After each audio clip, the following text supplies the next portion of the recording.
कांग्रेस के समर्थक इस वीडियो को अंत तक जरूर देखें। 1854 में नेहरू जी ने कानून बनाया और जो हमारी भारतीय चिकित्सा व्यवस्था थी उसको बर्बाद कर दिया। 1854 का यह कानून कहता है कि जो इलाज चरक संहिता में लिखा है, सुश्रुत संहिता में लिखा है, वाग्भट संहिता में लिखा है, महर्षि पतंजलि के योग सूत्र में लिखा हुआ है, महर्षि माधवकर ने बताया है, महर्षि सारंगधर ने बताया है, आचार्य भाव प्रकाश ने बताया है, अगर उन बीमारियों का इलाज आप पब्लिकली डिक्लेयर करेंगे कि हां इन बीमारियों का इलाज हम कर सकते हैं, तो आपको अपराधी मान लिया जाएगा, आपको जेल भेज दिया जाएगा। यह नेहरू जी के द्वारा बनाया गया कानून भारत की चिकित्सा व्यवस्था को बर्बाद करने और विदेशी चिकित्सा व्यवस्था को प्रमोट करने के लिए बनाया गया था। उसके बाद इंदिरा जी ने 1971 में कानून बनाया और वंदे मातरम को किनारे कर दिया। जनगण मन के लिए सारा प्रोटोकॉल बना दिया, कितने सेकंड में गाया जाएगा, क्या म्यूजिक क्या होगी, जो इंसल्ट करेगा जनगण मन का उसको 3 साल की सजा होगी। लेकिन वंदे मातरम को बिल्कुल कानून के दायरे से बाहर निकाल दिया, इसलिए वंदे मातरम का अपमान होता है, कोई खौफ नहीं है, सब अलग अलग तरीके से गाते हैं, वंदे मातरम की कोई म्यूजिक फिक्स नहीं है। ये इंदिरा जी ने किया। 1977 में सबसे बड़ा महापाप किया कांग्रेस की सरकार ने। 1977 में इमरजेंसी चल रही थी, ज्यादातर लोग जेल में थे जितने नेता थे। उस समय कांग्रेस की सरकार ने संविधान का बेसिक स्ट्रक्चर ही बदल दिया। संविधान का बेसिक स्ट्रक्चर का मतलब प्रियम्बल में ही नए शब्द जोड़ दिए, सोशलिज्म और सेकुलरिज्म। यह हमारे संविधान में था नहीं, मूल संविधान में कहीं इसका जिक्र नहीं था। संविधान निर्माताओं ने लंबी चर्चा किया, उन्होंने बोला कि नहीं हम इस अपने संविधान में न सेकुलरिज्म जोड़ेंगे न सोशलिज्म जोड़ेंगे। इसके बावजूद 1977 में इंदिरा जी ने संविधान का बेसिक स्ट्रक्चर बदला, संविधान का प्रियम्बल बदला और इसमें सोशलिज्म और सेकुलरिज्म जोड़ दिया। 1984 में कांग्रेस को 404 सीट मिली, राजीव गांधी प्रधानमंत्री बने। 1985 में उन्होंने सिटीजनशिप एक्ट में धारा 6A जोड़ दिया और यह धारा 6A कश्मीर की आर्टिकल 35A से भी ज्यादा खतरनाक है। इस धारा 6A को जोड़ने का मुख्य उद्देश्य था बांग्लादेशी और रोहिंग्या घुसपैठियों को भारत में बसाना। यह धारा 6A को सुप्रीम कोर्ट में चैलेंज किया है, 5 जजों की बेंच सुनवाई करने वाली है। लेकिन यह महापाप उस समय राजीव गांधी ने किया था। केवल और केवल उनका जो लक्ष्य था कि जितने बांग्लादेशी आए हुए हैं इनको असम में बसा दिया जाए, इनको सिटीजनशिप दे दी जाए। अगले साल सुप्रीम कोर्ट का फैसला आया साहबानों के मामले में, राजीव गांधी ने उसको भी सुप्रीम कोर्ट के फैसले को दरकिनार कर दिया, बदल दिया और बाकायदा पार्लियामेंट में कानून बना दिया और सुप्रीम कोर्ट के जजमेंट को नलीफाई कर दिया। जो गुजारा भत्ता का अधिकार मिला था हमारी मुस्लिम बहन बेटियों को, उस अधिकार को उन्होंने खत्म कर दिया। पेट नहीं भरा, 1991 में फिर कांग्रेस की सरकार बनती है और 1991 में महाघटिया कानून बनाया, नाम रखा उसका पूजा स्थल कानून।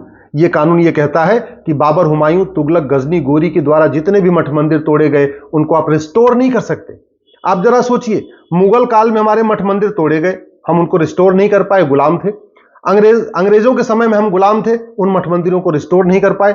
अब आजादी के बाद जब हम आजाद हो गए तब भी हम अपने मठ मंदिरों को रिस्टोर नहीं कर पा रहे। उसके बीच में जो कानून खड़ा है वो 1991 का है, पूजा स्थल कानून।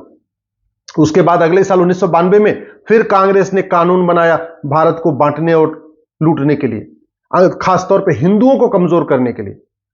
माइनॉरिटी कमीशन एक्ट बना के जैन, बौद्ध और सिख को माइनॉरिटी घोषित कर दिया, जबकि जैन, बौद्ध और सिख ये सनातन के पार्ट है। लेकिन हिंदू को बहुसंख्यक घोषित कर दिया, जैन, बौद्ध, सिख को अल्पसंख्यक घोषित कर दिया। लक्ष्य था उनको पर्टिकुलर कम्युनिटी को फायदा पहुंचाना, लेकिन एक ही तीर से उन्होंने 2 निशाना साधा। पर्टिकुलर कम्युनिटी को फायदा भी पहुंचा दिया और हिंदू, जैन, बौद्ध, सिख को आपस में बांट दिया, माइनॉरिटी और मेजॉरिटी बना दिया। इससे भी पेट नहीं भरा। अगले साल 1995 में कांग्रेस ने फिर एक कानून बनाया जिसको कहते हैं वक्फ एक्ट। याद रखिए, 1894 में अंग्रेजों ने कानून बनाया था चर्च को मजबूत करने के लिए, क्रिश्चियन मिशनरीज को मजबूत करने के लिए, उनको जमीन देने के लिए। तो खूब उनके पास जमीनें हैं, पूरे देश में जितनी सिविल लाइन है और भी जितने शहर हैं वहां पे चर्च और मिशनरीज के पास खूब जमीनें हैं। लेकिन कांग्रेस ने उससे भी खतरनाक कानून बनाया 1995 में, वक्फ एक्ट। लक्ष्य था मुस्लिम्स को जमीन देना, जितनी भारत में जमीनें हैं पब्लिक लैंड उसको मुस्लिम्स को दे देना। और इसका नतीजा है कि आज की डेट में रेलवे और सेना के बाद जो सबसे ज्यादा जमीन है वो वक्फ एक्ट के पास है। ये 1995 में बना। फिर पेट नहीं भरा, 2004 में मनमोहन सिंह प्रधानमंत्री बने। आते ही आते उन्होंने कानून बना दिया माइनॉरिटी एजुकेशन एक्ट। उससे भी पेट नहीं भरा। 2010 में एफसीआरए बनाया, उसका लक्ष्य यही था, देश विरोधी एनजीओ को, नक्सलियों को, माओवादियों को, कट्टरपंथियों को, जिहादियों को, मिशनरियों को, इनको विदेशी फंडिंग मिलती रहे। तो विदेशी फंडिंग दिलाने के लिए अब 2010 में एफसीआरए बना दिया। उससे भी पेट नहीं भरा। 2012 में राइट टू एजुकेशन को बदल दिया, राइट टू एजुकेशन में 2 नई धारा जोड़ दिया और मदरसों को राइट टू एजुकेशन के दायरे से बाहर निकाल दिया।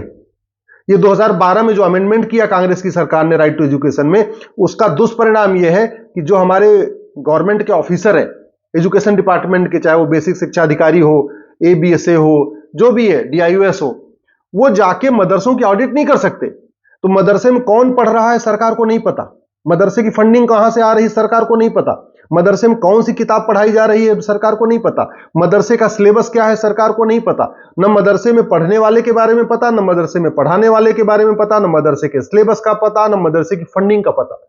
तो मदरसे देश विरोधी कार्यों के अड्डे बन चुके हैं और बीच बीच में आते रहते हैं, अखबारों में आपने पढ़ा होगा, देखा होगा। इसलिए मैं कह रहा हूं, कांग्रेस को वोट देने से पहले आप कांग्रेस के कुकर्मों को एक बार जरूर सोचिएगा। दल गुलामी छोड़िए, नेताओं की गुलामी छोड़िए, ये देश बचेगा, भारत की संस्कृति बचेगी, तो आपके बच्चे बचेंगे। ये नेता, इनको सत्ता चाहिए, आएंगे जाएंगे। और उससे बड़ी बात यह, देश आजाद हुआ, नेहरू जी का स्पष्ट बहुमत मिला, उस समय विपक्ष था ही नहीं। नेहरू जी चाहते एक झटके में गुलामी के नाम मिटा देते, गुलामी के निशान मिटा देते, गुलामी की परंपराओं को खत्म कर देते, गुलामी की कुरीतियों को खत्म कर देते, गुलामी की पुलिस व्यवस्था को खत्म कर देते, गुलामी की चिकित्सा व्यवस्था को खत्म कर देते, गुलामी की शिक्षा व्यवस्था को खत्म कर देते, गुलामी की न्यायिक व्यवस्था खत्म कर देते। कोई उनको रोकने वाला नहीं, क्योंकि विपक्ष था ही नहीं, पूरी की पूरी कांग्रेस ही थी। लोकसभा में भी पूरी कांग्रेस, राज्यसभा में भी पूरी कांग्रेस। नेहरू जी जो चाहते वो कर लेते, लेकिन उन्होंने एक भी पर्सनल लॉ खत्म नहीं किया, न पारसी मैरिज एक्ट खत्म किया, न क्रिश्चियन मैरिज एक्ट खत्म किया, न शरीयत एक्ट खत्म किया, न यूनिफॉर्म सिविल कोड लागू किया।